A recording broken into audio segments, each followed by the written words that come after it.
बिस्मिल्लाहिर्रहमानिर्रहीम। सर, हमने अब तक जो है वो 2 टॉपिक्स कवर किए हैं और आज की क्लास में ग़ालिबन पोस्ट रिज़ल्ट बैच की वजह से बच्चे जो है वो और भी आए होंगे। तो ज़रा सा मैं बता दूं कि हमने अब तक 2 टॉपिक कवर किए हैं और ये 2 टॉपिक जिन्होंने अभी ज्वाइन किया है उनको ये रिकॉर्डेड लेने पड़ेंगे। एक ब्रेक इवन का चैप्टर है और एक जो है वो टारगेट कॉस्टिंग का चैप्टर है। टारगेट कॉस्टिंग का चैप्टर बहुत छोटा सा चैप्टर है और ब्रेक इवन ये दोनों जो बच्चा कवर करना चाहे जिन्होंने भी ज्वाइन किया है तो वो बेहतर है कि प्रीमियम लेक्चर से कवर कर ले। ठीक है जी, उसमें थोड़ा ये है कि ज़्यादा कॉम्पैक्ट करके हमने कवर करवाया हुआ है और बड़े अच्छे तरीके से कवर हुआ है, तो वहाँ से कवर कर लेना। आज से बेसिकली हम जो है वो एक नया टॉपिक शुरू करेंगे और आज से जो है वो जो नया टॉपिक शुरू होगा और आगे के जो टॉपिक्स हैं सिवाय एक ब्रेक इवन के बाकी सारे टॉपिक्स ऐसे हैं जिससे तकरीबन पेपर का कोई 85 से 90% एरिया जो है वो जो टेस्ट होने के हिसाब से तकरीबन 90% पेपर उससे बनना है। ब्रेक इवन जो है वो जनरली 10 से 15 नंबर का टेस्ट होता है, तो वो हमने सिर्फ कवर किया है, बाकी पूरा कोर्स बाकी है। तो जिन्होंने अभी भी ज्वाइन किया है तो कोई टेंशन वाली बात नहीं, पूरा कोर्स हमारे साथ ही लेके चलेंगे। जी मेरा बच्चा बोलो।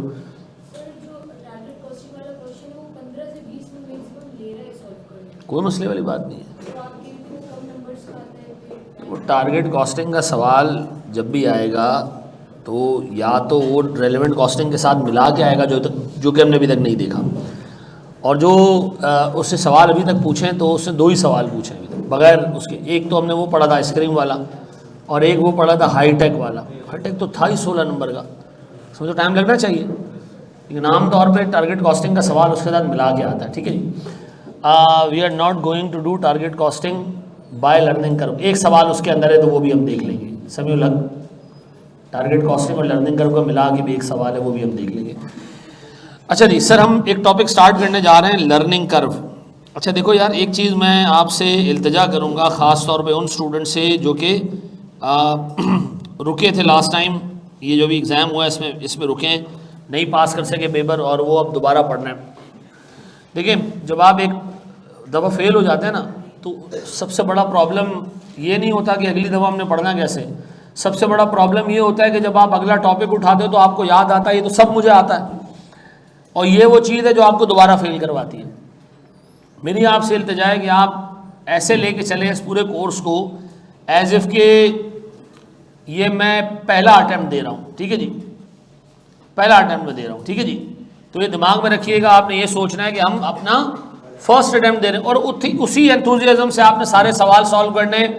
ठीक है जी, एडिशनल सवालात सॉल्व करने। देखो लास्ट टाइम कुछ कमी रही है तो हम फेल हुए ना, ये आया हमारी तैयारी में कमी रही है, ये आया उन 3 घंटों में हम परफॉर्म नहीं कर पाए तो हम फेल हुए। तो जो चीज़ें हैं उनको हमने ओवरकम करना है। और लास्ट टाइम अगर कोई बंदा 48 में फेल हुआ है ना तो इस दफ़ा उसको कितने नंबर लेने पास होने के लिए?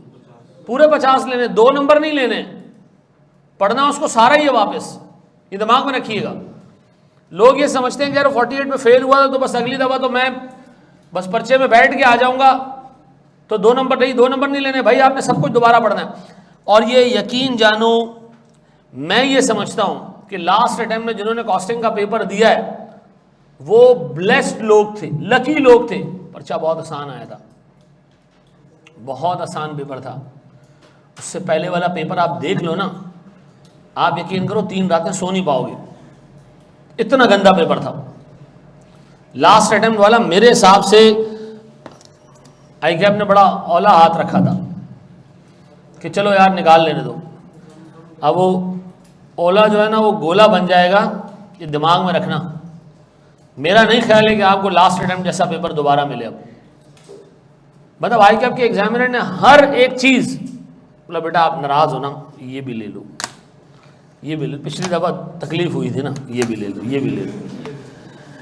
अब अगली दफ़ा का एटीट्यूड ये होगा, बेटा पिछली दफ़ा बड़े मज़े किए थे ना, अब आ बेटा इधर शाबाश है।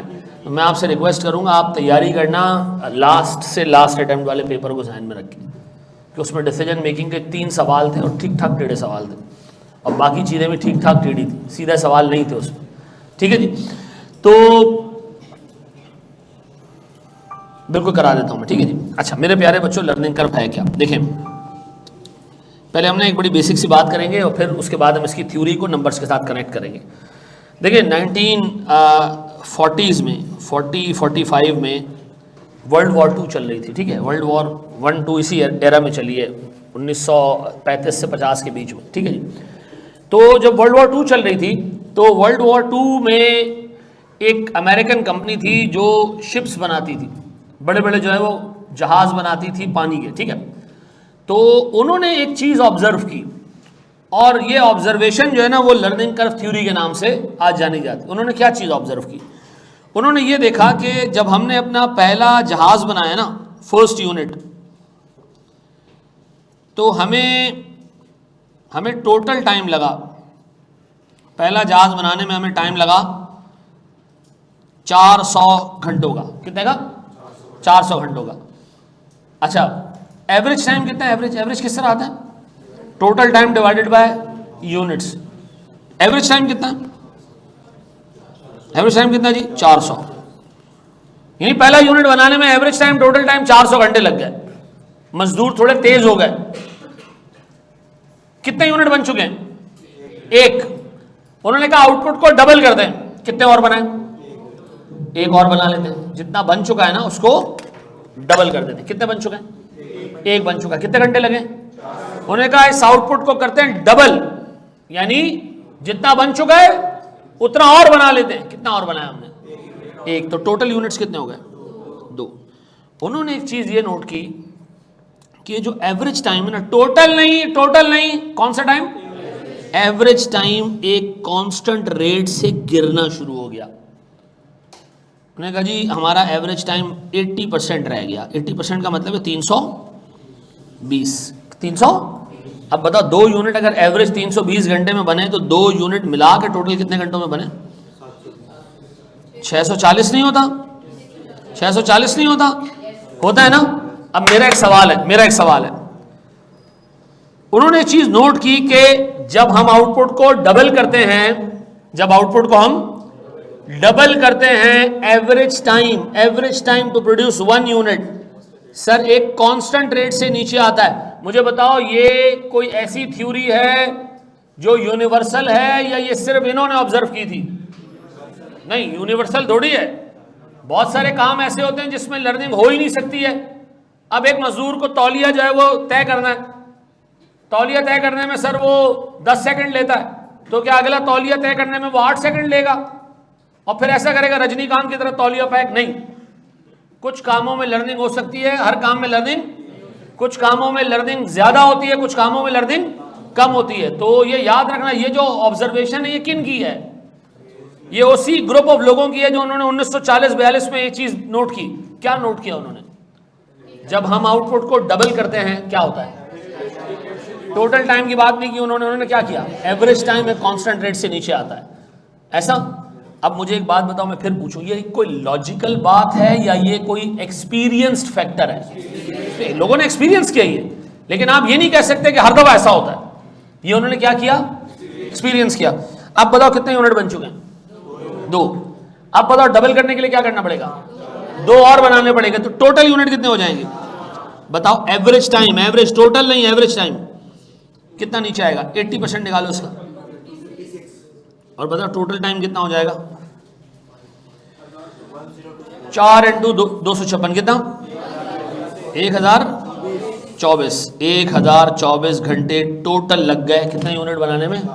तो सर थ्योरी हमारे जहन में क्या बैठी? इफ आउटपुट इज डबल्ड, ठीक है जी, तो क्या होगा? Average time will reduce at या बाय अ कांस्टेंट रेट। ऐसा? देखो मैं फिर बता दूं, कोई बंदा अपने घर जाके ये चीज ऑब्जर्व कर सकता है कि आउटपुट को 3 टाइम्स करने पे ये आ रहा हूं। कोई बंदा ये देखेगा जी मैं तो जैसे से अगला यूनिट बना रहा हूं कोई चेंज नहीं आ रहा। मैं फिर बता दूं, ये चैप्टर हमारे कोर्स में इंक्लूड ही नहीं होना चाहिए था। क्यों? ये कोई लॉजिकल चीज नहीं है, ये क्या है, एक ऐसी चीज है जो उसने एक्सपीरियंस किया। अब मुझे एक बात बताएं सर, मैं एक सिक्का उछालता हूं, 10 दफा मैंने सिक्का उछाला, उसूलन क्या होना चाहिए, 5 दफा हेड्स आना चाहिए, मेरे पास 8 दफा हेड्स आ गया। अब मैं एक थ्योरी बना लूं उसको कि जी जब भी आप सिक्का उछालोगे 80% हेड्स आएगा और 20% आपके पास टेल्स आएगा, नहीं, ये मेरी ऑब्जर्वेशन है ना। तो ये थ्योरी बेस करती है किसके ऊपर, एक स्पेसिफिक ऑब्जर्वेशन के ऊपर जो एक ग्रुप ऑफ लोगों ने की। फिर लोगों ने क्या किया, इसको थ्योरी बनाया क्यों, फिर लोगों ने देखा यार हमारे पास भी तो ऐसे हो रहा है, लेकिन लर्निंग रेट 80 नहीं है बल्कि 90% है। फिर देखा हमारे पास भी ऐसे हो रहा है, लेकिन लर्निंग रेट कितना है, 95% है। तो लोगों ने क्या किया, इस थ्योरी को बेस बना के अपना लर्निंग रेट निकालना शुरू कर दिया। अच्छा, कुछ इंडस्ट्रीज के अंदर लर्निंग रेट नहीं होगा, क्यों, काम बहुत आसान होगा, या सारा का सारा काम मैकेनिकल होगा, ह्यूमन फैक्टर उसके अंदर होगा ही नहीं, तो वहां पर लर्निंग कर्व का इफेक्ट नहीं आएगा। याद आ रहा है हमने टारगेट कॉस्टिंग में एक चीज पढ़ी थी, लर्निंग कर्व इफेक्ट। मजदूर जैसे जैसे एक्सपीरियंस होता जाएगा सर वो यूनिट्स कम टाइम में प्रोड्यूस करेगा, ऐसा कुछ चीज़ पड़ी थी ना।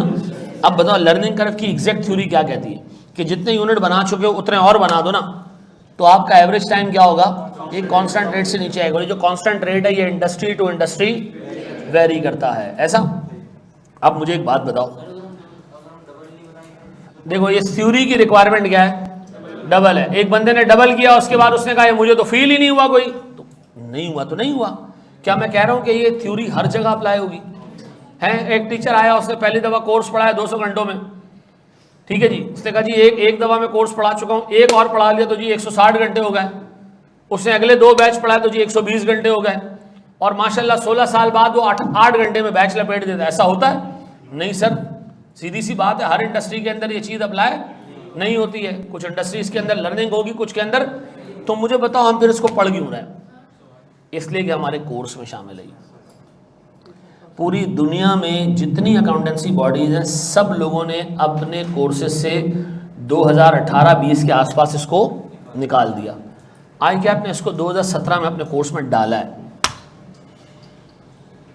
ठीक है जी। बहुत इस पर मैंने लड़ाई की है, लेकिन सब लोग एक पॉइंट पे आके चुप हो जाते हैं। किस चीज़ के ऊपर, कि यार इससे बच्चे के नंबर बन जाते हैं, यार तू क्यों उंगली कर रहा है। मैंने कहा ठीक है भाई, चुप हो जाते हैं। अगर नंबर ही बनाने हैं, मेरे हिसाब से इस तरह की चीज़ें किताब में, इस तरह की चीज़ें हमारे कोर्स में नहीं होनी चाहिए। अब मिसाल के तौर पर मैंने घर में एक चीज़ ऑब्जर्व की कि मैं जब कुर्सी ऊपर फेंकता हूँ तो नीचे आती है, नहीं टूटती है, 70 दफ़ा फेंकता हूँ फिर टूटती है। मैंने कहा ये थ्योरी है भाई कल से, कि कुर्सी को 70 दफ़ा उछालोगे तो 71वीं दफ़ा टूटेगी। मौलाना ने अपने घर की कुर्सी जैसी ऊपर फेंकी, ज़मीन पे गिर के टूट गई। मौलाना ने कहा मेरा ऑब्जर्वेशन है एक ही दफ़ा करने से ये, तो थ्योरी में अमेंडमेंट आ गई है। अल्लाह के वास्ते ये थ्योरी तो नहीं हुई ना, खैर। लेकिन अब हमारे पास ये थ्योरी बन गई है, तब हमने पढ़नी है, ठीक है जी। आगे बढ़े, तो हमारे पास थ्योरी है क्या, if U double your output average time will reduce at a constant rate, ठीक है। आगे बढ़े, ये कॉपी वॉपी तो नहीं करना ना। मैं फिर रिपीट कर दूं, लॉजिकली, कॉन्सेप्चुअली, टेक्निकली स्ट्रांग हो जाएं, चीजें खुद सॉल्व होना शुरू हो जाएंगी।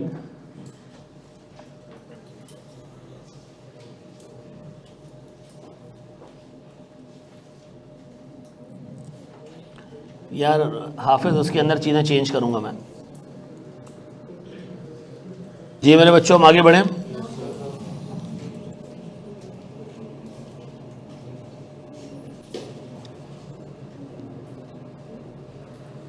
हमदा कुछ भी करने की ज़रूरत नहीं है, कुछ एडिशनल क्वेश्चंस होंगे वो देख लेना। जी आगे बढ़े हम दोस्त। अच्छा जी, अच्छा यार आज के थोड़ा सा ना शेड्यूल में चेंज रहा। क्लास हमारी कब तक है, नहीं चौथे सवाल तक है। कब तक है, हाँ क्लास का टाइम नहीं आज। हाँ एक पर्टिकुलर पॉइंट पे मैं लेकर आऊँगा क्लास को, तब मैं छोड़ूंगा, ठीक है। एक पर्टिकुलर चीज़ तक पढ़ाऊँगा तब मैं छोड़ूंगा। क्लास आज टाइम ड्रिवन नहीं है, टास्क ड्रिवन है, ठीक है जी, ठीक है जी। हैं दूसरी क्लास है, इस पे मेरा जवाब है आई डोंट केयर, ठीक है ना। अच्छा जी आगे बढ़े हम दोस्त। नहीं 80% रेट हर कंपनी का सेम नहीं होगा बेटा, अलग अलग होगा। मेरा कॉलेज मेरी मर्जी, हाँ भाई।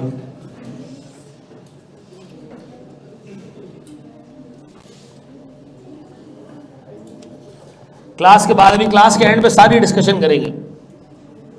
हाँ, छोटा टॉपिक है जी, 4-5 क्लासेस जाएगा। बड़े हम आगे दोस्त। भाई प्रीमियम से आपने ब्रेक इवन कवर करना है, टारगेट कॉस्टिंग कवर करनी है, बाकी मेरे साथ कवर करना है। अगर कोई बंदा पूरा कोर्स प्रीमियम से कवर कर लेता है, कोई टेंशन वाली बात नहीं है। अब इसके बाद कोई बात नहीं होगी इसमें। जल्दी बोलो क्लास में।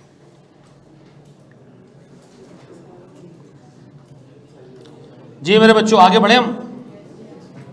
आ जाओ आगे प्लीज, बोर्ड पे देखें, बोर्ड पे देखें। सारी चीजें छोड़ दें, सारी चीजें छोड़ दें, सारी चीजें छोड़ दें। यहां देख ले बेटा, बेटा बोर्ड पे देख लो, अल्लाह के वास्ते।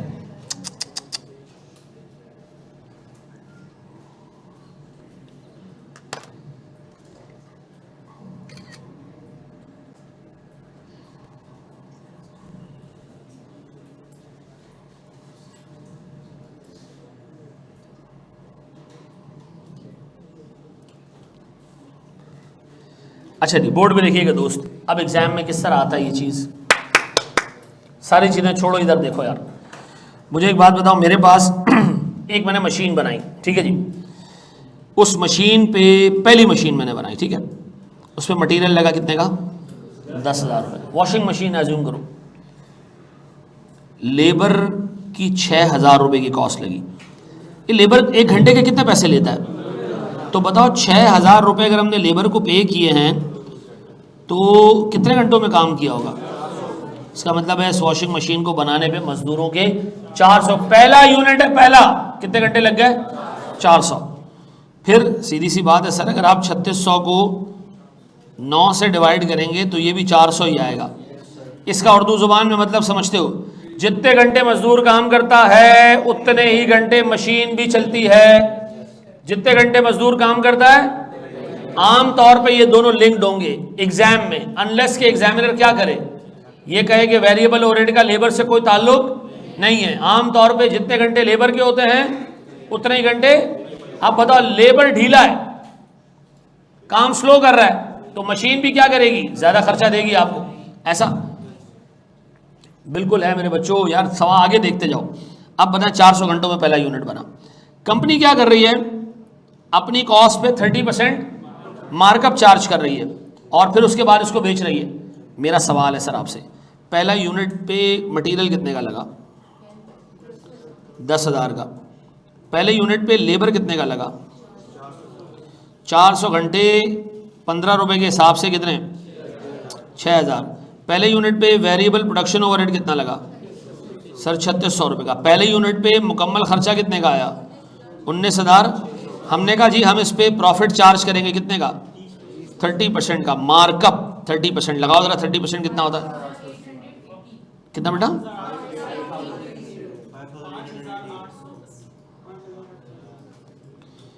सेलिंग प्राइस क्या आई? 25,400। अच्छा, अब मिसाल के तौर पर दौलत, पूरा नाम क्या था? अब्दुर्रहमान ने जो है वो ये मशीन मुझसे खरीद ली। मैं कंपनी अब्दुर्रहमान ने खरीद ली। कितने की खरीदी? 25,480। अब्दुर्रहमान घर ले गया और घर ले जाने के बाद उसको इस्तेमाल किया। थोड़े दिनों बाद आया मेरे पास मौलाना को लेके, कह रहे सर ये मशीन बहुत टाइट है, बड़ी मस्त कपड़े धोती है, ये इसको भी चाहिए, ये इसको भी चाहिए, ये भी मेरी तरह घर में कपड़े धोएगा। अब बताओ, मैं ऑलरेडी कितने यूनिट बना चुका हूं? 1 यूनिट। मैंने देखा मेरे पास लर्निंग रेट कितना है। मैंने कहा जी मेरी इंडस्ट्री में, मेरी कंपनी में मैंने पास में बहुत सारे प्रोडक्ट्स बनाए, वहाँ लर्निंग रेट कितना रहा है? तो मैं समझ रहा हूँ इस मशीन में भी लर्निंग रेट कितना होगा? 90। तो मोहम्मद अली, नहीं अब्दुर्रहमान ने कहा कि जी ये जो मौलाना है ना, ये गरीब आदमी है, इसको थोड़ा सा डिस्काउंट दे दें। मैंने कहा बिल्कुल मिलेगा डिस्काउंट, रुक जाओ टेंशन नहीं लो, इसको बिल्कुल डिस्काउंट मिलेगा। अब मेरा सवाल है, पहला यूनिट, गौर से सुनना, ये टेबल जहन में घुसा देना आपने। एवरेज और, अच्छा इसको ऐसे कर लें, टोटल पहले लिख देते और एवरेज बाद में लिखते हैं। एवरेज के साथ एक और चीज़ डाल दें, कौन सा? मार्जिनल। ये क्या होता है अभी बता रहा हूँ। अच्छा मुझे एक बात बताओ, मेरे पास पहला यूनिट बना, पहला कितने घंटे लगे? 400। एवरेज भी 400। मार्जिनल का मतलब होता है यही वाला यूनिट बनाने में कितना टाइम लगा? हमने कहा इस पे भी 400 400 400 400। फिर हमने बनाया कौन सा यूनिट? दूसरा। लर्निंग कर्व किस पे अप्लाई होता है? टोटल पे या मार्जिनल पे? ना टोटल पे ना मार्जिनल पे, किस पे? एवरेज पे। इसने कहा एवरेज टाइम रिड्यूस हो जाएगा, कितना हो जाएगा? 90%। 90% का मतलब है, अब तमाम नशाई बोर्ड पे देखें, हमने लर्निंग कर्व का इफेक्ट किस पे लिया? एवरेज पे 90%। हम कह रहे हैं जी पहला यूनिट 400 घंटे में बना, 2 यूनिट जब हमने बना लिए तो एक यूनिट का एवरेज टाइम कितना है? 360। बताओ एक यूनिट का एवरेज टाइम 360 है तो 2 का टोटल टाइम कितना होगा? दोनों को मल्टीप्लाई करो। अब अपने आप से पूछो, जब एक यूनिट बनाया तो टोटल टाइम कितना लगा, और 2 यूनिट बनाने पर टोटल टाइम कितना है? तो ये बता सकते हो अगर 2 बनाने पे 720 लगे और पहला यूनिट बनाने पे 400 लगा था, तो जो सेकंड यूनिट का मार्जिनल एडिशनल एक्स्ट्रा टाइम है वो कितना है? ये 320 है। अब एक नशेड़िया कोई दीवार में देख रहा है, यहां देख रहा है, वहां देख रहा है, इधर आया, इधर देखा, ये क्या है भाई? 400। सर वापस बताएंगे? मैं दोबारा बता देता हूं, मुझे बताओ, मैं फिर रिपीट कर रहा हूं। बताओ हमारे पास इम्पैक्ट लर्निंग कर्व का कहां आता है? तो ये एवरेज टाइम रह जाएगा कितना? 90%, दैट इज। अब बताओ, मैं कह रहा हूं जी एक यूनिट बनाने पे टाइम लगा कितना? 400। जब तुमने 2 यूनिट बनाना तो तुमने घड़ी देखी तो टोटल टाइम कितना हो चुका था? 720। ये कैसे आया 720? Average multiply by units. आपने कहा ओ हो पहला यूनिट तो देर से बना था, 2 यूनिट मिला के 720 घंटों में बने, तो बताओ सिर्फ दूसरा यूनिट, तो आप कहोगे सर सिर्फ दूसरा यूनिट, इन दोनों का डिफरेंस निकालें तो 320 का बना है, ऐसा। अब आओ इसको आप अपनी कॉस्ट में इनकॉर्पोरेट करो। बताओ मेरे पास दूसरे यूनिट पे डायरेक्ट मटेरियल कितना लगेगा? क्यों मटेरियल कम नहीं होगा लेबर के एक्सपीरियंस होने से? नहीं सर, नहीं। एक जो है वो ऑमलेट बनाने पे 2 अंडे लगते हैं, तो मजदूर जितना भी तेज हो जाए अंडे ऑमलेट में 2 ही रहने हैं, ऐसा। अब बताओ जी डायरेक्ट लेबर कितने? 320। 320 मल्टीप्लाई बाय घंटे का रेट क्या है? 15। क्या था? 4000। कम हो गया रेट। वेरिएबल ओवरहेड ये भी कम होगा, क्यों? Depends on labour multiply by 9 कितना? 2880। Very good. अब बताओ क्या आ रहा है? 17,600 मार्कअप 30%। कितना? 30%। 5,304। अब बताओ जी कितने का आया एक यूनिट? 22,984। तो सर इतने रुपए का हमने एक यूनिट बेचा, जबकि पहला यूनिट 25,000 का था, दूसरा यूनिट कंपैरेटिवली कोई 2,500-3 हज़ार रुपए का कम पड़ा सर, तो थोड़ा सा हमने डिस्काउंट दे दिया मौलाना साहब को, ऐसा है। तो बताओ अब लर्निंग कर्व का इम्पैक्ट क्या क्या करेगा? ओवरऑल लेबर की कॉस्ट को और वेरिएबल ओवरहेड की यानी डिपेंडेंट कॉस्ट को क्या कर देगा? कम कर देगा। इससे क्या होगा? ओवरऑल कॉस्ट कम हो जाएगी। इससे क्या होगा? ओवरऑल सेलिंग प्राइस कम हो जाएगी, ऐसा है। 320 से मल्टीप्लाई क्यों किया? मुझे पता था एक नशा ही उठेगा, उस वक्त भी मैंने बोला बेटा इसको अल्लाह के वास्ते देखो, मैं बहुत आराम से समझा रहा हूं, अल्लाह के वास्ते जब क्लास लेने बैठते हो अपनी पूरी अटेंशन क्लास पर रखा करो। कॉन्सेप्ट खत्म हो जाए आप फिर प्रैक्टिस करने बैठो, बेड़ा गर्क कर दो। लेकिन इस वक्त यहां सुकून से देख लो। इस डेलिस के बारे में बता रहा हूं, उर्दू जुबान में बता रहा हूं। पहला मोबाइल हमने बनाया कितने घंटे लगे? 400 घंटे लगे, 400 घंटे लग गए। दूसरा मोबाइल हमने बनाया ऐसे कि हमारा एवरेज टाइम क्या होता है? जितना टाइम लगा डिवाइडेड बाय 2। मैंने आपको कहा हमारा लर्निंग कर्व का इंपैक्ट किस पे आएगा? तो एवरेज टाइम कितना लगा जी? दूसरे 360। इन दोनों को मैं मल्टीप्लाई करूं कि 2 यूनिट्स पे मिला के टोटल टाइम कितना लगा? इसका मतलब है सर हमने काम शुरू किया, पहले 400 घंटे पहले यूनिट पे लग गए, आगे के 320 घंटे दूसरे यूनिट पे लगे। तो मुझे बताओ दूसरे यूनिट को स्पेसिफिकली कितना टाइम दिया गया? 320। तो उसकी कॉस्ट 320 के हिसाब से कैलकुलेट होनी चाहिए, 360 के हिसाब से, 320 के हिसाब से, ऐसा। अच्छा, अब एक बच्चा पूछ रहा है कि सर सेलिंग प्राइस कम क्यों कर दी आपने? आपको तो नहीं करना चाहिए था, आपको तो उसी रेट पे चार्ज करना चाहिए। एक मर्जी है कंपनी की मर्जी है ये। लेकिन अगर एग्जामिनर कहेंगे जी हम अपना मार्कअप चार्ज करते हैं 30%, तो इसका मतलब है कि कंपनी की पॉलिसी क्या है? आप देखो अंग्रेजी पढ़ो, the company charges a markup of 30% on cost to derive the selling price. इसका मतलब है हम सेलिंग प्राइस कांस्टेंट नहीं रखते हैं। The moment we receive any savings in our cost, हम उसको सेलिंग प्राइस में भी ट्रांसफर करते हैं, ऐसा है। अच्छा जी, अब मेरे प्यारे बच्चों कितना यूनिट बन चुके हैं? 2 यूनिट बन चुके हैं। हमारे 2 हैप्पीली सेटिस्फाइड कस्टमर्स कौन से हैं? अब्दुल्ला और मौलाना साहब। अब इन्होंने जाके मोहल्ले में बताया कि यार देखो माशाल्लाह कपड़े धोना आसान हो गए, ठीक है जी, हम लोग मज़े से कपड़े धो रहे हैं। इतने में जो है वो इंजमाम और अस्वद को ये बात पता चली। इन्होंने इन दोनों से कहा यार हमें भी ले जाओ ज़रा, एक मशीन हमें भी दिला दो, ठीक है जी।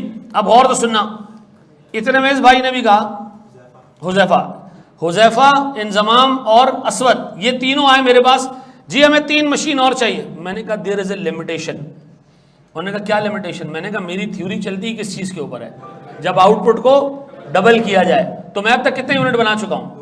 2। तो भाई आपको नहीं मिलेगी मशीन, ठीक है। अब ये बेवकूफ़ी की बात है, लेकिन हमने इसको क्या प्रूफ करना है? थ्योरी को। मैंने कहा जी 2 यूनिट बना चुका हूँ, 2 और बनाऊंगा डबल करने के लिए, 3 नहीं बना सकता और, नहीं तो क्या हो जाएगा, डबल से बात आगे निकल जाएगी, हमने डबल पे रखना है। तो क्या करें सर? 2 यूनिट और बना लें। अब बताओ जब 2 यूनिट और बनाओगे तो टोटल आउटपुट कहाँ चला जाएगा? अब देखें स्टेबल को आगे कैसे बढ़ाना है। ये आ गया 4, पहली चीज़ आपने ये बढ़ा दी। फिर मुझे बताएं लर्निंग कर्व का इम्पैक्ट किस पे आएगा? एवरेज टाइम पे आएगा। तो फिर आपने एवरेज टाइम निकालना है। 90% 324, 90% 80 नहीं 90%। अब बताओ भाई 1 यूनिट पे एवरेज टाइम 324 हो गया है, तो अब इस एवरेज को नंबर ऑफ यूनिट से मल्टीप्लाई करो, क्या आ रहा है? 1296। हाँ भाई 2 यूनिट्स पे टाइम लगा था 720, 4 यूनिट्स पे टाइम लगा कितना? 1296। तो बताओ तीसरा और चौथा, ये मुझे मरियम औरंगजेब याद आ गई, तीसरा और चौथा यूनिट मिला के कितना? 5, और ये 576 ऐसे आया कि 1296 माइनस 700, ये कितने यूनिट्स का टाइम है? 2 यूनिट्स का, तीसरा और चौथा। पहला यूनिट कितने घंटे में बना, दूसरा कितने में बना, और तीसरा और चौथा मिला के, अगर मैं आपसे कहूं तीसरा और चौथा मिला के 576 है, तो हम ये सोच लेते हैं कि एक कितने पे बना होगा? ये अब असम्पशन है हमारी, और आगे भी इसमें असम्पशन लेते रहेंगे। रुक जाओ, अब बताएं 288 घंटों में तीसरा और 288 घंटों में चौथा यूनिट बना। अब बोर्ड पे देखना। अब बताओ, मैंने कहा यार क्या नाम है अपना, इंजमाम भाई रुक जाओ, बताएं डायरेक्ट मटेरियल। ऐसा तो नहीं करेंगे ना कि अब वॉशिंग मशीन तेजी से बन रही है तो एक मोटर गायब कर दें, मटेरियल कम कर दें, नहीं, मटेरियल नहीं लगेगा। फिर डायरेक्ट लेबर। अब बताओ डायरेक्ट लेबर कितने, मल्टीप्लाई बाय 15 कितना? 4300, वो 288 मल्टीप्लाई बाय 9 कितना? 2592। अब बताओ मेरे प्यारे बच्चों खर्चा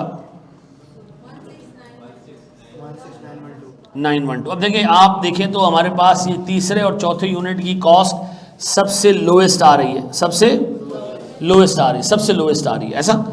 अब बताओ इस पर मार्कअप ऐड करें 30%, कितना? 5074, क्या बना? 21986. Now this is by far the lowest selling price till now. ऐसा? अब मुझे बताएं सर कितने यूनिट बन चुके हैं? अब आउटपुट को डबल करने के लिए कितने लोग और आने चाहिए? 4 और आने चाहिए। अगर 3 आए तो नहीं होगा, 2 आए तो, 5 आ गए तो नहीं होगा। इस टेबल की, इस थ्योरी की लिमिटेशन क्या है? आउटपुट का डबल होना जरूरी है, आउटपुट का डबल होना। अब एक इस लिमिटेशन को भी हम रिलैक्स करेंगे थोड़ा सा आगे जाके, ठीक है? ये बात समझ आती है? अब बताओ जी, इस टेबल को मुझे बताओ आपने कैसे बनाया? ये टेबल ना मैं आपके सामने से ऐसे गायब कर रहा हूं। अब तमाम लोग, इस पूरे सवाल में ना देखने वाली चीज ये टेबल है। जिसको टेबल बनाने आता है भाई वो ये टॉपिक कर लेगा, जिसको नहीं आता ऊपर की 1500 चीजें बेकार हैं। मेन चीज जो इस पूरे उसमें टॉपिक में वो क्या है? ये टेबल कंस्ट्रक्ट करना। अभी यहां देखो, दोबारा देखो, पहला यूनिट कितने घंटों में बना? एवरेज टाइम समझते हो क्या होता है? मैंने दो अटेम्प्ट में अकाउंटिंग का पेपर पास किया। मेरे भाई ने 4 अटेम्प्ट्स में अकाउंटिंग का पेपर पास किया। हम दोनों की एवरेज अटेम्प्ट्स कितनी लगी? 3। दोनों भाइयों की मिला के कितनी? 6। तो हम कहेंगे जी एवरेज एक भाई ने कितनी अटेम्प्ट्स ली? 3 ली। एवरेज का मतलब समझ आता है ना? ये अल्लाह तेरा शुक्र है। बताओ पहला यूनिट 400 घंटों में बना है तो एवरेज टाइम भी कितना? मार्जिनल का क्या मतलब होता है? सर एक एडिशनल यूनिट बनाने पे कितना टाइम लगा? मिसाल के तौर पर सर हमने पहला यूनिट 400 घंटों में बनाया, 0 यूनिट कितने में बनाए थे? 0 टाइम में। तो पहला यूनिट पे total time, average time, marginal time सब कितना है? 400। अब सुनना, लर्निंग कर्व कहती है जितने यूनिट बना दिए ना उतने और बना दो। कितने हो गए टोटल? इसका इम्पैक्ट किस पे आएगा? लर्निंग कर्व थ्योरी कहती है कि जी एवरेज टाइम एक कांस्टेंट रेट से नीचे आएगा। क्या उसने कहा कि टोटल टाइम कांस्टेंट रेट से नीचे आएगा? नहीं। मार्जिनल टाइम कांस्टेंट रेट से नीचे आएगा? नहीं। उसने क्या कहा? अब बताओ एवरेज टाइम वो कह रहे हैं 90% रह जाएगा। कितना? 360। अब ये निकाल लिया एवरेज टाइम, लर्निंग कर्व का इम्पैक्ट ले लिया। अब बताओ जी एवरेज टाइम का मतलब होता है जब हमने एक यूनिट बनाया 400 का बना, 400 एवरेज का मतलब है दोनों का टोटल टाइम डिवाइडेड बाय 2। मैंने 2 अटेम्प्ट लगाई, भाई ने कितनी लगाई? 4। एवरेज कितनी? सर एवरेज कितनी? मनुष्यों एवरेज कितनी? 3। ऐसा तो मुझे बताओ मेरे पास सर 360 को मल्टीप्लाई करूं 2 से तो मेरे पास टोटल टाइम आ जाना चाहिए 720। ऐसा? अब मेरा सवाल ये, पहला यूनिट कितने घंटों में बना? 400। टोटल को देखो, 2 यूनिट मिला के कितने घंटों में बने? तो इसका मतलब है जो दूसरा यूनिट बना ना वो 320 घंटे में बना। ऐसा? अब बताओ सर मैं आउटपुट को डबल कर रहा हूं। अब बताओ इम्पैक्ट सबसे पहले कहां लूं? एवरेज को क्या करूं? 90%। कितना? 320। अब इस एवरेज टाइम और नंबर ऑफ यूनिट से क्या निकाल लूं? Total time. कितना? 1296। अब बताओ सर 2 यूनिट्स का टोटल टाइम 720, 4 यूनिट का टोटल टाइम 1296। तो 2 एडिशनल यूनिट्स का time, average time, sorry marginal time 576। This contains तीसरा यूनिट 288 घंटों में, चौथा यूनिट भी। अब मेरा सवाल है, मौलाना कहीं से 4 लोगों को और को ले आया, आउटपुट डबल करने की कंडीशन पूरी हो गई। कितना कर दूं इसको? इंपैक्ट किस पे लूं पहले? कितना? कितना बेटा? 291 पॉइंट। सही कह रही बेटी हमारी? अब बता, मल्टीप्लाई करो 8 से।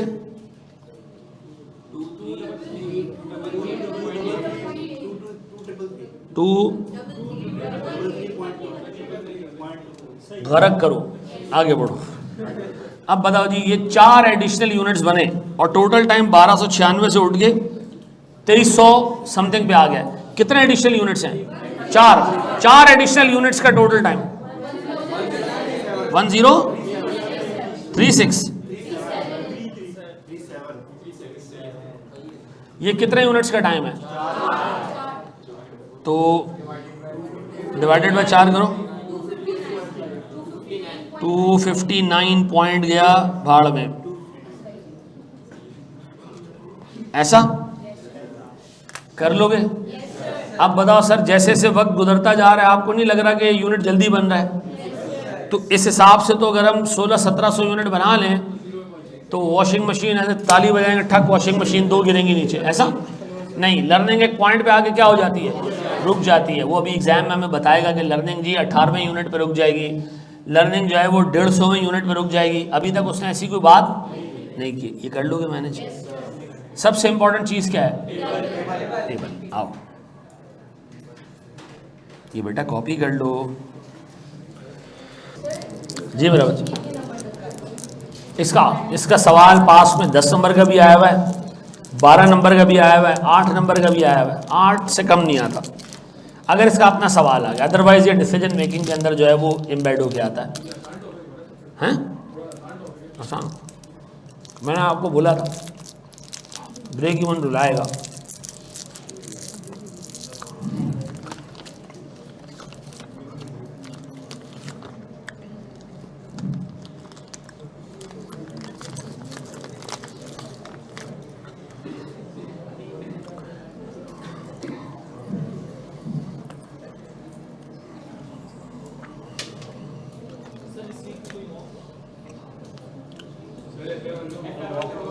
आज दोनों मॉक दे दूंगा तुमको, चौथा मॉक भी।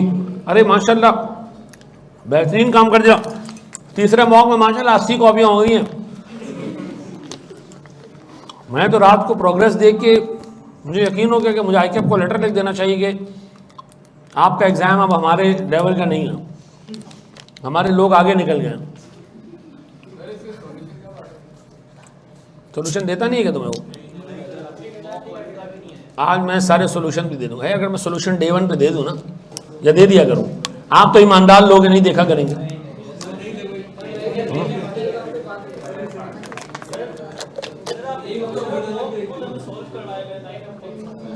मॉक भी सॉल्व करवा दिया करें सर, जैसे आईकेएफ का पेपर हो वो हम लेकर आए, वो भी सॉल्व करवा के दे दें।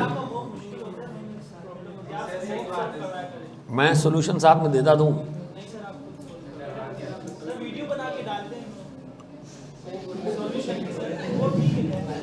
तूने अच्छा सोल्यूशन दिया है सर, चलो देख लेते हैं। FAR 1 का तो आज मैं भेज दूंगा, कॉस्टिंग का कल भेजूंगा। लास्ट अटेम्प्ट की बुक वैलिड है?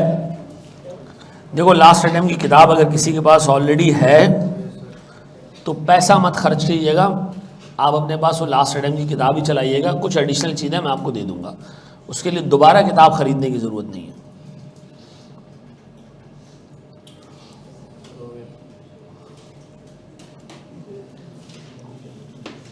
ठीक है, बिल्कुल ठीक है।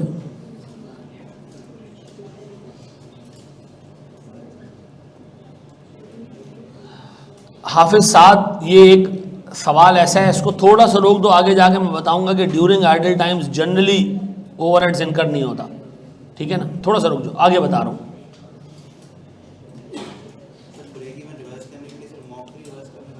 बहुत है, मॉक से रिवाइज करने का मतलब ये है कि पहले अपने सारे लेक्चर कंप्लीट हों आपके, आगे बढ़े। नहीं आ रही आउट ऑफ स्टॉक यार, ये फिजिकल भी पड़ी हुई है, ऑनलाइन भी पड़ी हुई है।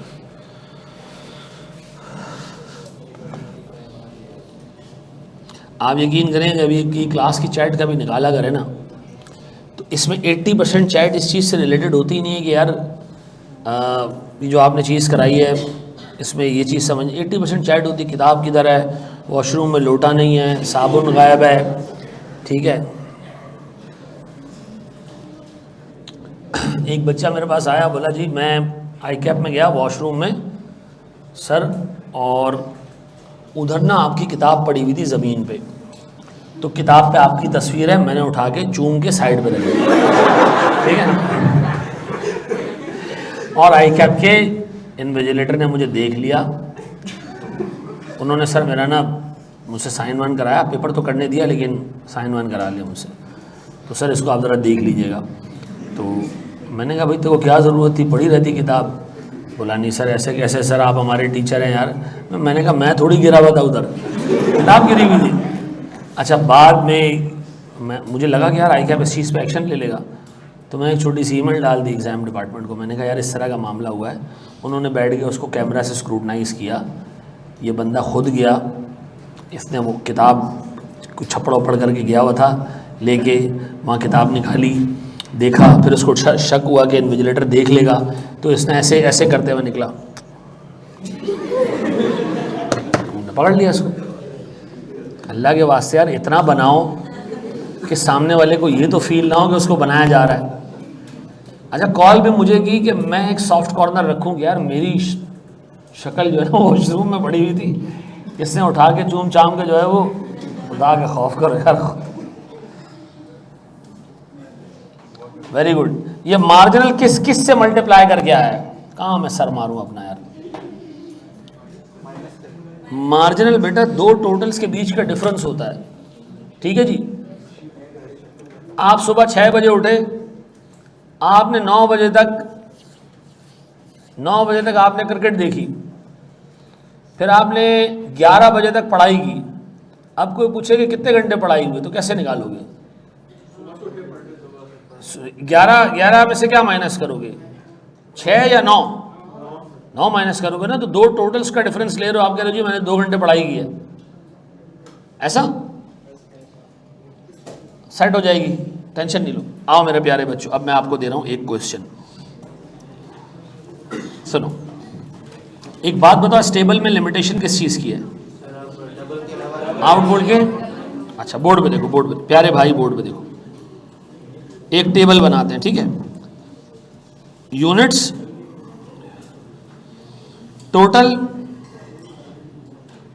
एवरेज। और अब जिसको अभी तक टेबल समझ नहीं आया ना बेटा, इस दोबारा जो एक्सरसाइज हम करें ना, ऐसे समझ ले। देखो, जब हमने एक यूनिट बनाया, हमारा टोटल टाइम लगा, अज्यूम करो 500, एवरेज भी कितना, तो पहले यूनिट का तो मार्जिनल भी।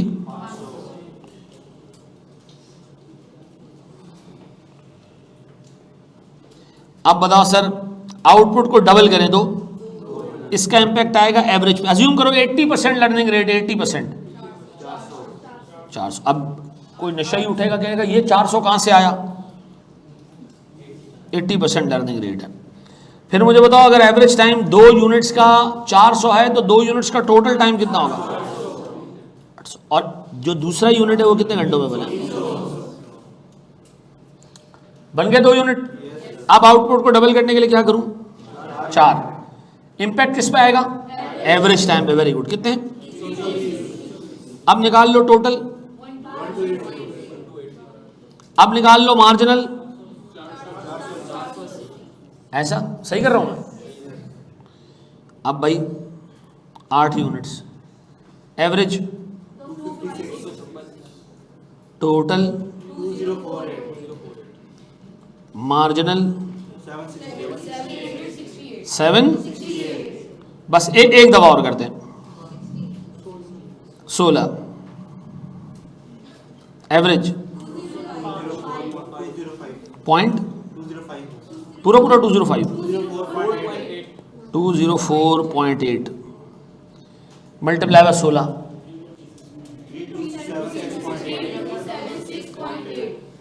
3276. मार्जिनल 122.8. बस बेटा, अब बोर्ड पे देखो। अब देखो यार, इसके अंदर प्रॉब्लम ये है, पहला यूनिट बन गया, दूसरा यूनिट के लिए भी कस्टमर आ गया। व्हाट इफ के तीसरे यूनिट के लिए कस्टमर आता तो हम उसको मना कर देते। हम कहते हैं यार सॉरी यार, हम ये नंबर ऑफ लेबर आवर्स निकाल नहीं सकते, तुम एक काम करो, एक बंदा और ले आओ साथ में। ठीक है जी, 4 हो गए। अब 5वां आया, उसने कहा यूनिट, हमने कहा खड़े हो जाओ लाइन में। 6ठा आया, उसको भी लाइन में खड़ा कर दिया। अब किसका इंतजार है? 7वें और 8वें का। तो यार इस तरह तो फिर बड़ी लिमिटेशन हो जाएगी। तो फिर इसका तोड़ निकाला हमने। ना ना ना, बना के नहीं रख लेंगे, यहाँ देख ले भाई। यार वैसे हमने क्या कि एक फंक्शन हमने डिवाइस किया, y equals to a x, गौर से सुनना, raise to the power log learning rate divided by log 2। ये हमने एक फंक्शन निकाल लिया। अब ये फंक्शन में है क्या? इसमें ये जो y है ना, y ये है हमारा एवरेज टाइम। ये a क्या है, ये है हमारे पास टाइम फॉर फर्स्ट यूनिट, पहले यूनिट पे कितना टाइम लगा।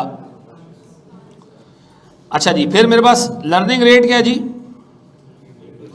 इस केस में 80% है। सर ये x क्या है, number of units, number of units, जो इस केस में कौन सा कॉलम है, ये x है, ये क्या है, ये y है, ये 500 क्या है, ये a है, ये 80% क्या है, ये लर्निंग रेट है। सर ये दो लोग क्या है नीचे, ये क्या कर रहे हैं नीचे, ये डबल करने की कंडीशन है। log 2 क्या है। अब मुझे एक बात बताएं, अब मैं इस फंक्शन से टाइम निकालना चाहता हूं 8 यूनिट्स का, कैसे निकालूं। 8 यूनिट्स का टाइम, वैल्यूज पुट करते हैं, 8 यूनिट का एवरेज टाइम निकालना है, y निकालना है हमने। तो a कितना, a पहले यूनिट पे कितना टाइम लगा,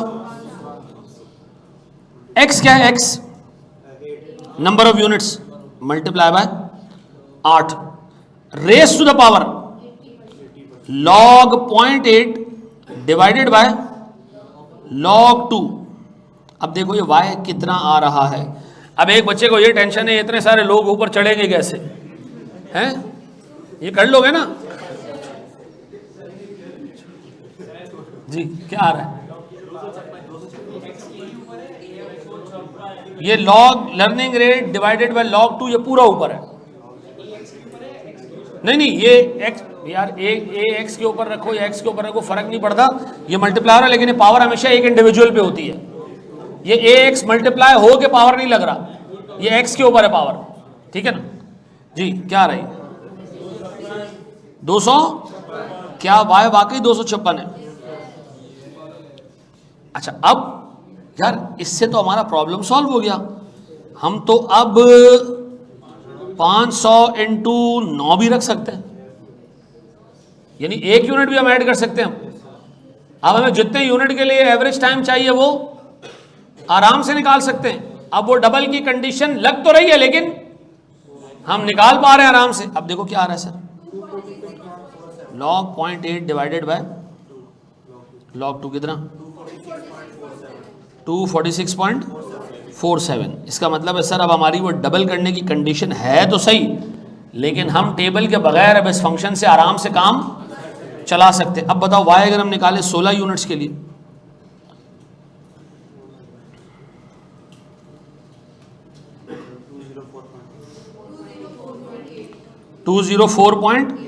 वाकई यही आ रहा है कि 204.8 ही आ रहा है। यस सर, ये देखें 204.8 ही आ रहा है। तो अब बताओ सर, अगर ये फंक्शन में जहन में रख लूँ तो मेरे पास फिर ये कस्टमर को जो मैं लाइन से लगा रहा होता हूँ कि तुम लोग इधर लग जाओ और 8 पूरे होने दो, 7 पूरे होने दो, इसकी ज़रूरत नहीं पड़ेगी। और इसका कोई फ़ायदा है, देखो आपने ऊपर अज्यूम किया था कि चारों यूनिट्स एक जितना टाइम ले रही है।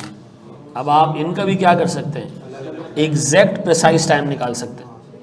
ऐसा आप जो है वो 5वें यूनिट का भी टाइम निकाल सकते हैं, छठ। लेकिन ये याद रखना, ये फंक्शन क्या निकाल के देगा, एवरेज टाइम। ये फंक्शन कभी भी आपको टोटल टाइम निकाल के नहीं देगा, आपको मार्जिनल टाइम निकाल के नहीं देगा। वाई क्या है, वाई क्या है, एवरेज टाइम। इसका मतलब है मुझे ये फंक्शन जहन में रखना है ताकि मैं क्या निकाल सकूं, एवरेज टाइम। फिर उसकी मदद से मैं टोटल और मार्जिनल टाइम निकाल लिया करूंगा, ऐसा है। अब मुझे एक बात बताएं सर मेरा आंसर नहीं, एरर आ रहा है, एरर फाउंड। आपको मैं आसान तरीका बताता हूँ, ये जो पावर वाली चीज़ है ना, ये पहले कैलकुलेट कर लो, ठीक है जी। और फिर पावर लगाने तो आता है ना कैलकुलेटर में, है। तो आप फिर एक काम करना, 8 की पावर ये आंसर लिख देना, ठीक है। और फिर उसको मल्टीप्लाई कर देना किससे, 500 से। कर लोगे,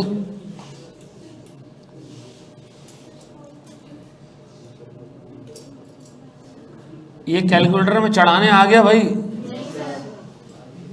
अब मैं ये कैसे सिखाऊं, नहीं मैं ये कैसे सिखाऊं, यहाँ से कैसे सिखाऊंगा। चलो मैं आपको बताता हूँ। आप पहले कैलकुलेटर में लिखें लॉग, फिर ब्रैकेट खोलें। अच्छा लॉग दबाएंगे खुद ही ब्रैकेट खुल जाएगा, ठीक है जी। ब्रैकेट बंद कर दें, फिर log 2 ये आ जाएगा, ये आ जाएगा आंसर। ठीक है जी, ये आ गया, ब्रैकेट क्लोज कर दें। एक जवाब आ गया होगा -0.15 समथिंग, ऐसा 0.321, 80% से 0.32 आ रहा है, 90% करोगे तो 0.15 आएगा। ठीक है जी, ये आ गया। अब आप एक काम करें, कैलकुलेटर में ऐसे लिखें 8, और ऊपर पावर लगाने के लिए ना वो ऐसे फुंतरू का बटन होगा, ऐसा x की पावर ऐसे डब्बा बना होगा, ऐसा ये डब्बे वाला बटन दबाएं तो आपका जो कर्सर है वो 8 के ऊपर चढ़ जाएगा। अब आप इस पर क्या करें, आंसर लिख दें। अब आप आइंदा के बाद यहाँ आंसर की जगह डायरेक्ट क्या कर सकते हैं, लॉग ऊपर भी रख सकते हैं। अब देखो एक सर्टेन अमाउंट आ गई होगी, अब आप इसको मल्टीप्लाई कर देंगे इससे, इंशाल्लाह वाई आ जाएगा। अब देखो आगे, चलो जी सक्सेसफुल, बच्चे कह रहे हैं जी हो गया जी। बस अब आइंदा के बाद आप डायरेक्ट ये कर सकते हैं कि आप कैलकुलेटर में ऐसे लिखें 500, फिर ऐसे मल्टीप्लाई का बटन दबाएं, फिर ऐसे 8 लिखें, फिर ऐसे फुंतरू छोटा, और अब आप ऊपर डायरेक्ट लॉग डाल दें। लॉग ऐसे छोटा छोटा आ रहा होगा,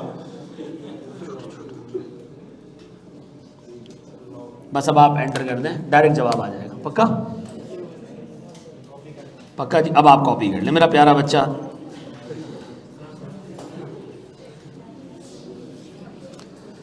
चलो जी, चलो मेरे प्यारे बच्चों, आपको मैंने कहा था हमने 4 सवाल करने, पता है अब तक कितने सवाल हो चुके हैं? एक ये इलस्ट्रेशन थी, लर्निंग करवा ना, बाकी टाइम कम लगेगा।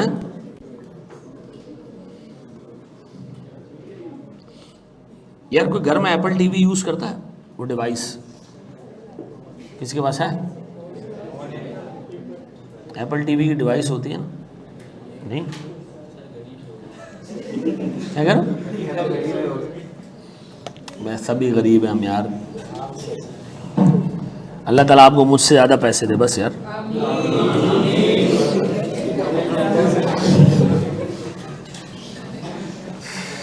अल्लाह माफ़ करे यार।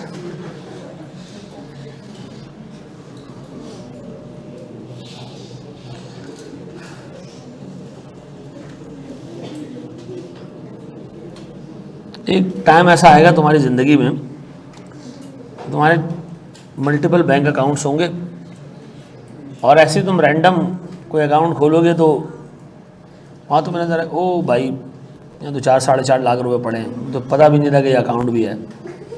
हाँ हाँ, ऐसा टाइम आएगा हैं। अभी मुझे कॉल आई, मैं एमसीबी इस्लामिक बैंक से बात कर रही हूँ, और आपका एक अकाउंट हमारे पास है, एनआईसी यहाँ जमा कराएं ताकि उसको हम डोरमेंट से हटा सकें। मैंने कहा मैं तो ज़िंदगी में भी कभी एमसीबी इस्लामिक में अकाउंट नहीं खोला, तो आपके पास कहाँ से आ गया मेरा अकाउंट? मैंने कहा एनआईसी ज़रा रिकॉल करें। उसने मेरा एनआईसी नंबर बताया। मैंने कहा मुझे तो याद ही नहीं है, मैं तो कभी नहीं खोला, ना मैंने किसी ऑर्गेनाइजेशन में रहते हुए खोला, ना पर्सनल खोला, एमसीबी का तो मैं मुँह भी नहीं देखता हूँ, ठीक है ना। तो उसने कहा नहीं, आपका ये 2010 में अकाउंट था एनआईबी बैंक में, और फिर वहाँ से कन्वर्ट हुआ एमसीबी में, और एमसीबी इस्लामिक में कन्वर्ट हुआ, और तब भी आपको पता नहीं था। मैंने कहा एक बात सुनो, इसमें पैसे हैं? बोला जी हैं। मैंने कहा कितने? कह रहे 1,60,000। मैंने कहा ये नहीं। फिर उसने मुझे बताया कि ये 2010 से ये बैलेंस कोई 40-50 हज़ार रुपये का था, वो ग्रो करते करते यहाँ तक पहुँच गया। ठीक है जी, हाँ 50-60 हज़ार रुपये का बैलेंस होगा। तो मैंने कहा ठीक है, ये फिर अभी कैसे निकालेंगे पैसे? तो अभी तक मैं उसको बोल रहा था कि मुझे नहीं चाहिए, पता नहीं अकाउंट में कुछ हो ही ना। मैंने कहा अभी निकालें कैसे ही? उसने कहा आप इधर आएँ, अपना एनआईसी जमा कराएँ यहीं चुंदरीगढ़ रोड पे और ले जाएं। तो मैंने फिर एनआईबी फ़ोन किया, तो वहाँ से पता चला ये एनआईबी में मेरा अकाउंट था। एनआईबी में ये 70-80 हज़ार रुपये ना सूद आया था,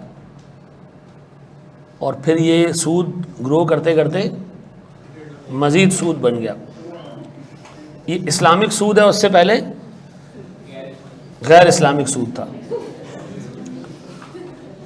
अब मैं सोच रहा हूँ मैं, हैं नहीं मैं नहीं लेता भाई, अल्लाह बचाया। जब अल्लाह ताला इतना दे रहा है तो क्या फ़ायदा अल्लाह की नाफरमानी करना। लेकिन उस ज़माने में तो चूँकि कंपनी ने अकाउंट खोल के दिया था, ये मेरा सैलरी अकाउंट था, तो अब फिर मैंने सोचा इसका करें क्या। तो अब मैंने इसका हल निकाला है कि ये पैसे निकाल के इस पे मस्जिद का वॉशरूम बनवा देंगे। हैं, ये सही तरीका है। ये पहले मैंने सोचा इस पे जुआ खेल लूँ, हराम का पैसा हराम में ही चला जाए, ठीक है जी। हैं, अगर डबल होगा तो क्या करेंगे, फिर तो बड़ा आसान बन जाएगा। हैं, जी जी बिल्कुल बेटा बिल्कुल, हाफिज आगे बढ़ें। अब आपका काम क्या, सिर्फ टेबल बनाना, ठीक है। बढ़े आगे मेरे बच्चों।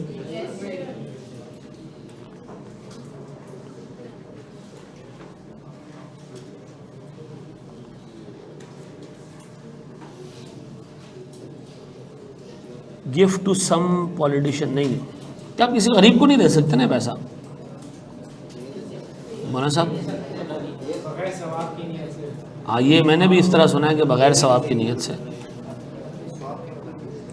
यार मन मंदिर हम इतने काले हैं कि किसी को 2 रुपया भी कोई देता होगा तो फिर सोचता होगा कि या अल्लाह कैसा सखी हूँ मैं, अल्लाह माफ़ करे यार।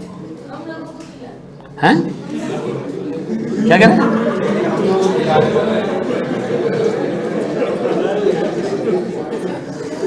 हाय अल्लाह, बिरयानी खिला दूँ तुम लोगों बगैर सवाब की नीयत क्या है? अच्छा चलो आओ आ गया।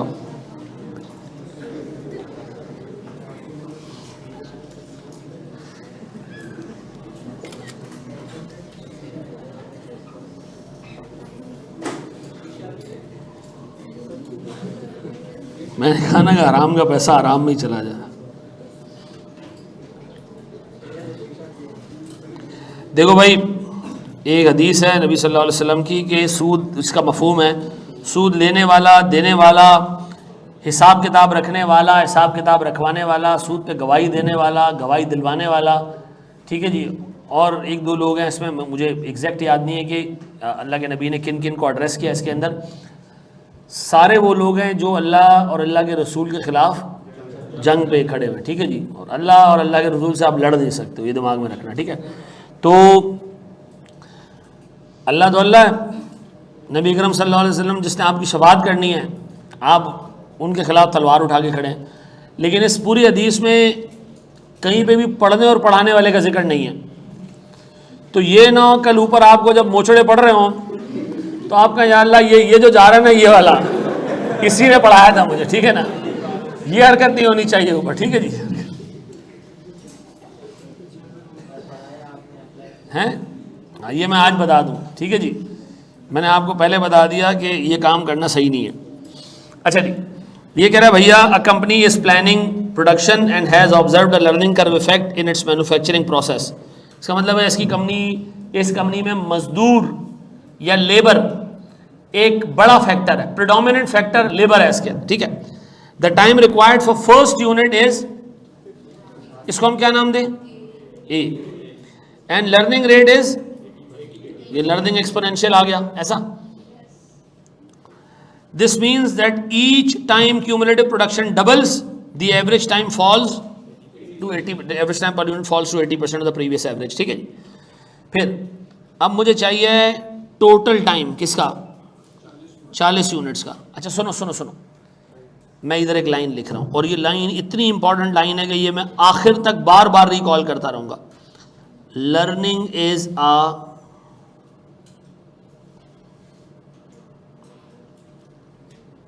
Cumulative process. गौर से सुनना, मुझे बताओ यूनिट तुम 40 बना लोगे, कितने यूनिट की लर्निंग हो गई? 40 की लर्निंग हो गई। 40 यूनिट की लर्निंग हो गई। जब 40 बन गए, एक कस्टमर आया बोला 25 और चाहिए, तो बताओ मजदूर की लर्निंग अब तक कितनी हो चुकी है? और अगर 25 का और ऑर्डर आएगा तो हमारी लर्निंग कितनी हो जाएगी? 65 हो जाएगी, ऐसा। फिर एक बंदा आया, उसने कहा 36 यूनिट और चाहिए, तो आप कहेंगे जी मेरी लर्निंग जो है ना वो कोई 98-99 यूनिट्स हो गई। ये बात समझ आ रही है? तो जो अगला ऑर्डर लगता जाएगा आप उसके अंदर क्या करते जाएंगे, ऐड करते जाएंगे। ये जो x है, x ये पहले केस में कितना होगा, दूसरे केस में कितना होगा, दूसरे केस में होगा 65, तीसरे केस में कितना होगा, मजीद एडिशनल 36 यूनिट कितने हैं, 10। तो ये याद रखना हर अगला ऑर्डर x में ऐड होता जाएगा। ठीक है जी, ये बात समझ आती है। ये वो गलती है जो लोग पेपर में जाके करते हैं, वो पहले केस में x रखते हैं 40, दूसरे केस में x रखते हैं 25 और तीसरे केस में x रखते हैं कितना।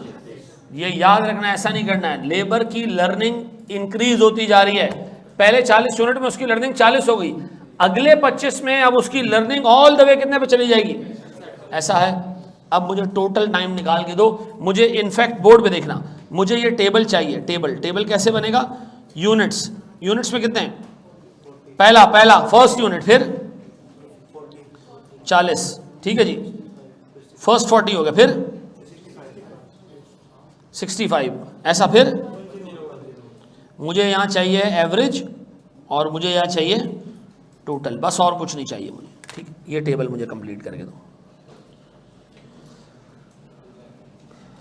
मैं निकाल लूं सर। मुझे बताएं सबसे पहले y आपने रखना है कितना। अच्छा, पहले यूनिट का टाइम कितना है भाई, पहले यूनिट का टाइम है 50, तो टोटल भी 50। अब हम y रखते हैं और a रखते हैं कितना 50, x कितना रखें 40, log 0.8, 90% तो नहीं है ना, 80%, डिवाइडेड बाय कितना आ रहा है y, 15.25 या 24 मल्टीप्लाई बाय 40, 6010 ना, 610 या 6010, अच्छा ओके। फिर बताएं y एक और दफा निकाल रहे हैं हम, कितना 50 पहले यूनिट का, फिर 65 log 8 डिवाइडेड बाय log 2 कितना 13.04, 65 से मल्टीप्लाई करो 848, मल्टी पाएँ सर, आगे बढ़ें। अब बताओ सर मेरे पास, गौर तो सुनना यार, एक बात बताओ, अगर मैं तुमसे पूछूं कि 40 यूनिट का टाइम कितना था टोटल, 40 यूनिट्स प्रोड्यूस करने का टोटल टाइम कितना था 610, और 40 और 65 के बीच में जो 25 यूनिट हैं, इसमें एडिशनल टाइम कितना लगा है, एडिशनल टाइम कितना लगा, मार्जिनल टाइम अगले 25 का, इन दोनों का डिफरेंस कितना 230। इसका मतलब है पहले 40 यूनिट तो 610 घंटे में बन गए, लेकिन बाद के 25 यूनिट में हमें 238 घंटे लगाने पड़े, ऐसा है। अच्छा जी, क्यों, वेरी गुड सर। मुझे एक बात बताओ, फर्स्ट 40 यूनिट्स यहाँ लिखा है, फर्स्ट 40 का मतलब है इसमें पहला यूनिट भी शामिल है, ठीक है। तो मैंने इसलिए पहले यूनिट का मार्जिनल नहीं निकाला, अगर मार्जिनल निकालते फिर वो मार्जिनल किसका होता 39 यूनिट्स का, ठीक है जी, ऐसा। तो 39 यूनिट्स का नहीं मैं चाह रहा था, पहले पूरे 40 यूनिट्स का निकाला। एक काम करें प्यारे बच्चों, इसको मिटा दें, अब मज़ा आ रहा है, वेरी गुड सर। अब बताओ जी, y equals to 50 into 101 log 8 log 2। बताएं एवरेज टाइम कितना आ रहा है, एवरेज 15.25, 13.04 और 32, 11 पॉइंट मल्टीप्लाई बाय 101, 114 मार्जिनल 296। चलो अब बता, पहले 40 यूनिट्स के घंटे 610, अगले 25 238, अगले 36 296, ऐसा। आपने बताओ इस टेबल में इस फंक्शन से मालूम क्या किया, सिर्फ एवरेज और यूनिट से क्या मालूम किया, टोटल। और टोटल के डिफरेंस से क्या मालूम किया, मार्जिनल। ऐसा अब बता, जो पहला बंदा आया था जिसने 40 यूनिट मांगे थे उससे 610 घंटों के पैसे लें, जो अगला 25 लेने आया था उससे 238 के पैसे लें, और जो अगला 36 यूनिट लेने आया था उसको 296 आवर्स के हिसाब से हम चार्ज करें। ऐसा है। आगे बढ़ें। 2 सवाल हो चुके हैं। नहीं बेटा, एक बात बताओ, चार्टर्ड अकाउंटेंट बन के करते क्या हैं लोग? ओपिनियन देते हैं। क्या देते हैं? और उसके क्या चार्ज करते हैं? पैसे चार्ज करते हैं। तो बगैर पैसे के ना आइंदा फ्री में ओपिनियन नहीं देना, ठीक है जी? और मुझे तो बिल्कुल भी नहीं देना, ठीक है जी? कि क्लास ऑफ कर दें या एक सवाल और, ठीक है जी? बहुत कीमती है तुम्हारा ओपिनियन, ठीक है ना? नहीं नहीं बेटा, बिल्कुल भी नहीं। सजेशन, ओपिनियन बिल्कुल भी नहीं। बढ़े हम आगे।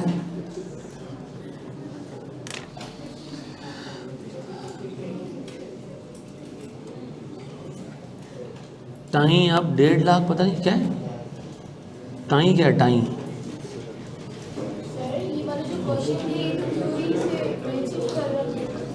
क्या मतलब? डबल ही कर रहे हैं ना, लेकिन हम दरमियान के यूनिट्स के फिगर्स मालूम कर सकते हैं। कंडीशन अब भी डबल की लग रही है। log 2 जो आ रहा है ना, वो अब डबल ही की कंडीशन लगा रहा है, लेकिन वो कह रहे हैं दरमियान के यूनिट्स के भी आप टाइम निकाल सकते हो एग्जैक्ट। कितना बेटा?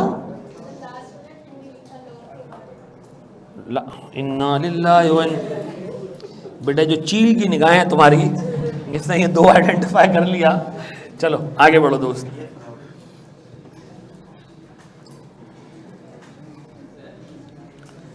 आए जी, एक सवाल और।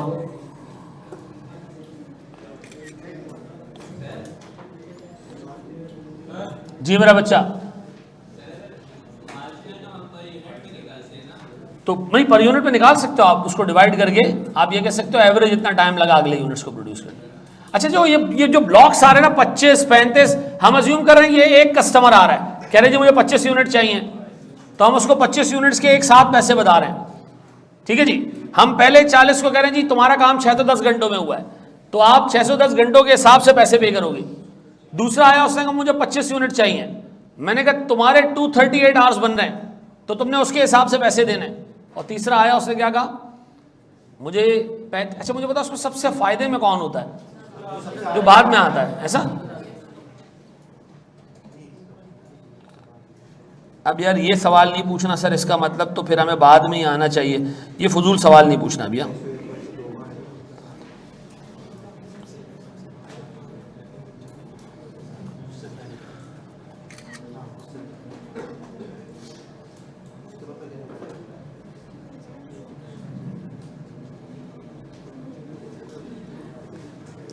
हाँ जी, तो अभी FAR 1 के पेपर में क्या तुम लोगों का टाइम चल रहा है? मार्जिनल टाइम माशाल्लाह अच्छा एक्सपीरियंस हो गया होगा ना। पहली अटेम्प्ट, फिर डबल करें, दूसरी अटेम्प्ट है, हो गया होगा ना बहुत सारे लोगों का?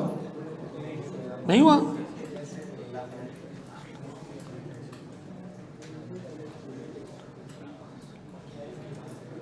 अच्छा यार, जब मैं क्लास में बात करता हूँ ना, अल्लाह के वास्ते ये फेसबुक वाला सीन नहीं किया करो यार। कल परसों मैंने एक अच्छी चीज़ बताई बच्चों को कि ICAP इज़ नाउ कंसिडरिंग कि वो CAF को एक अलग क्वालिफिकेशन डिक्लेयर कर दे, ठीक है?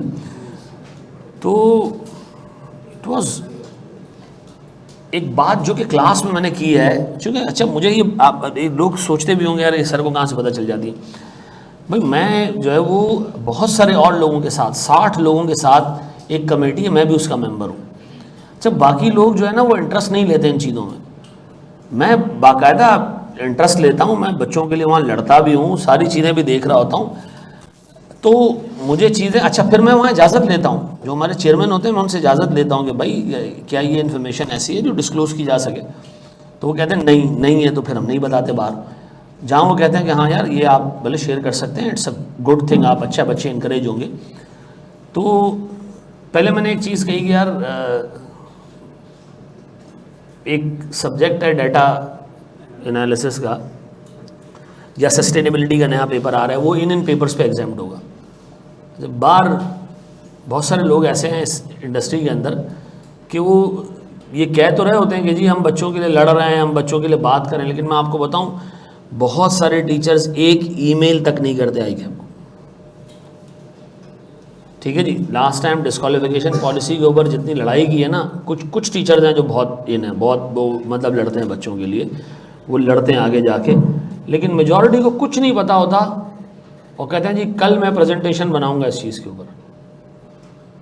क्या करेगा भाई? तो मैं इसलिए आपको कहूँगा कि इवन अगर मैं भी आपको कोई बात करूँ ना, तो जब तक आई कैप आपको ऑफिशियली एक चीज़ अनाउंस नहीं करता ना, आप उसकी बेसिस पर अपने डिसीजंस ना लें। ठीक है जी, इवन मैं भी अगर आपको कहूँ, ठीक है, मतलब मैं बड़ा रिस्पॉन्सिबल स्टेटमेंट देता हूँ, ऐसे हवा में नहीं मारता, लेकिन इसके बावजूद जब तक ऑफिशियल स्टेटमेंट ना आए आप कोई चीज़ पे, हाँ आप समझ लेंगे यार ये चीज़ हो रही होगी, ज़रूर सर ने बताया तो देयर मस्ट बी समथिंग जो कि हो रही है पीछे, लेकिन जब तक इवन ये भी हो सकता है आखिरी मोमेंट पे क्या हो, आई कैप कह के नहीं करना, फिर ये हो चुका है पास में, हमें अंडरस्टैंडिंग दी गई एक दफ़ा कि जी MFA और कॉस्टिंग के पेपर का जो लिंक है ना कि ये पास होगा तो ये आप दे सकते हो, ये ख़त्म हो रहा है, ख़त्म हो रहा, अब अभी ऐलान होने वाला है, हमने बच्चों को बता दीजिए ख़त्म होने वाला है, शाम में ऐलान हुआ नहीं हो रहा।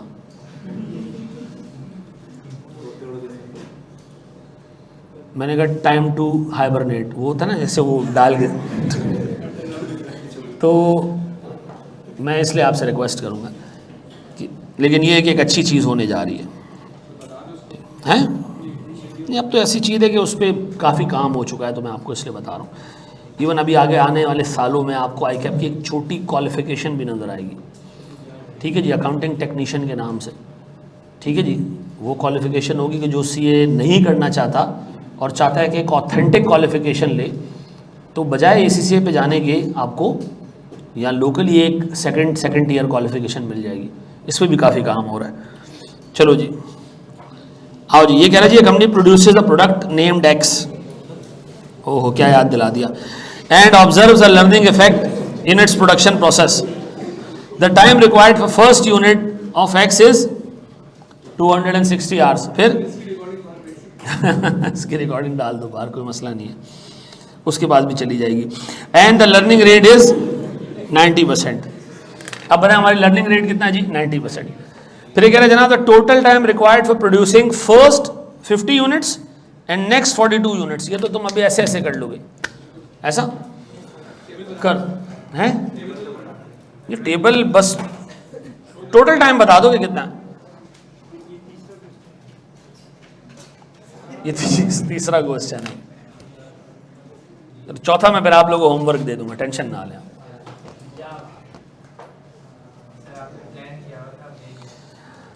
उंगली करोगे मैं फिर कराने बैठ जाता हूँ इधर, कोई टेंशन नहीं है यार। पाकिस्तान मैच जीत गया साउथ अफ्रीका से, कैसे जीता? स्कोर तो बिल्कुल नहीं किया था इन्होंने, हैं बहुत अच्छा हुआ, वो तूने देखा, वो तो ऐसे थ्रो मारा है उसने, वेरी गुड यार। अच्छा मुझे एक बात बताओ, जब सेकंड लेवल पे हम पहुंचेंगे 42 यूनिट्स के लिए, तो हमारी क्यूमुलेटिव लर्निंग कितने यूनिट्स पे हो गई होगी? 92। Very good sir.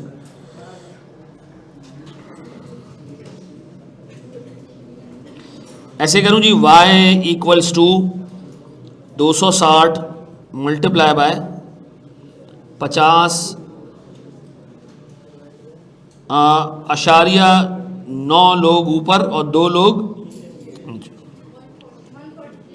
ये कितना मेरे बच्चों? 140,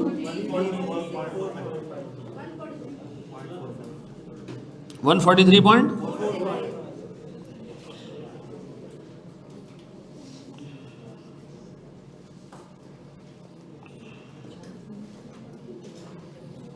$92 है ना ये, सॉरी कितना? 130 पॉइंट। अच्छा अब इस टेबल को हम इसी तरह बना लेते हैं, units, average time, total time, marginal time. अब एक बात बताएं, यूनिट्स मेरे पास कितने? 50 और एवरेज इज 143.45 एंड 130. और टोटल इन दोनों को मल्टीप्लाई करके आ जाएगा 7173 और 029। या अल्लाह तेरा शुक्र है। तो मार्जिनल 7173 और 4856। पक्का मेरे बच्चों, देख लोगे इसको। अच्छा अब देखो, आप लोगों ने ऐसे तुच्चे मुच्चे सवाल किए ना। अब आई कैप का एग्जामिनर आपको दूर से देख रहा है, वो कह रहा है आओ बेटा अब मैं आपको लर्निंग कर्व दे रहा हूँ, बोर्ड पे देखना। ये कोई कर रहा है, सवाल सॉल्व कर रहा है। और फिर आया एग्जाम का एक सवाल छोटा सा,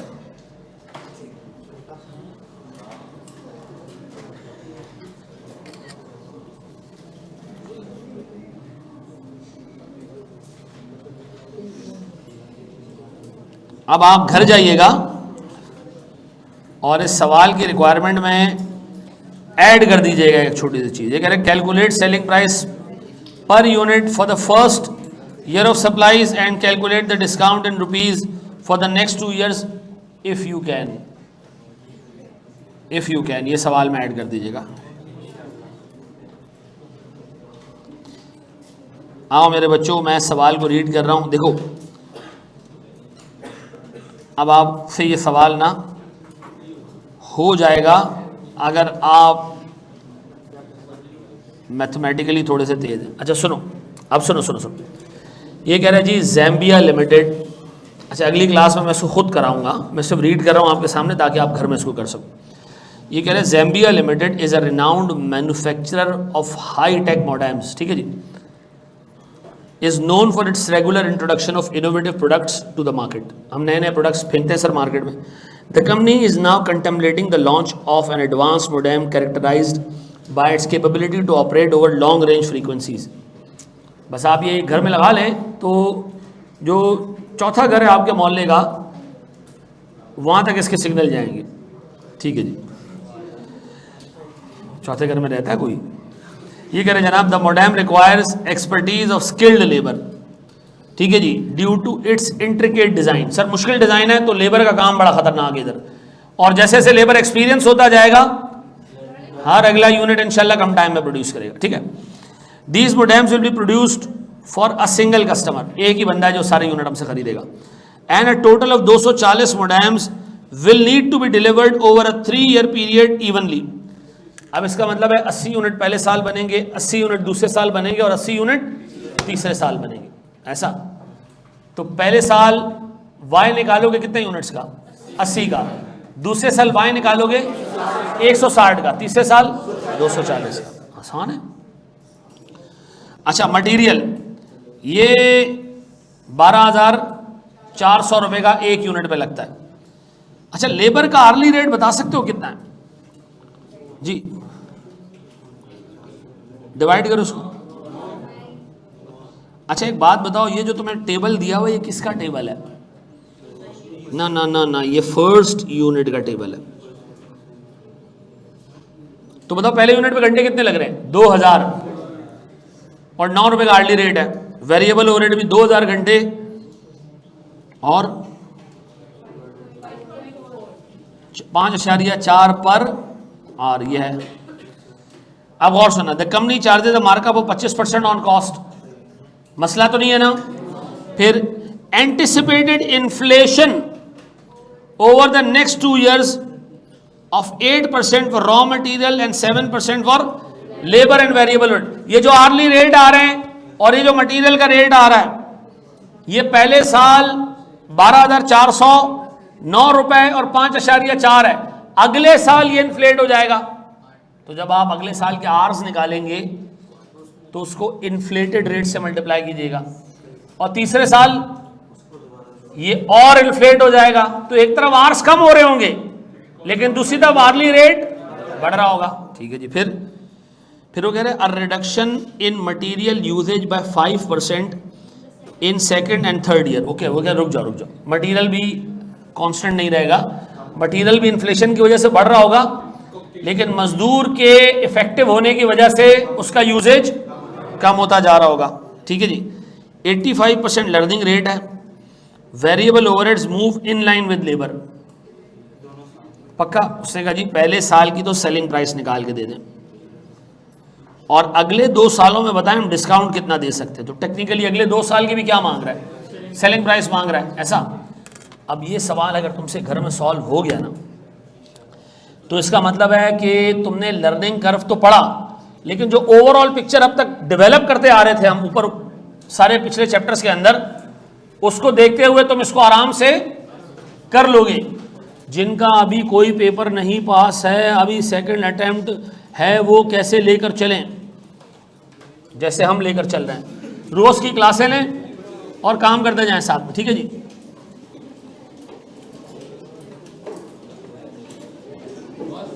बताऊंगा बेटा, कल बताऊंगा इंशाल्लाह, ठीक है जी। Thank you very much.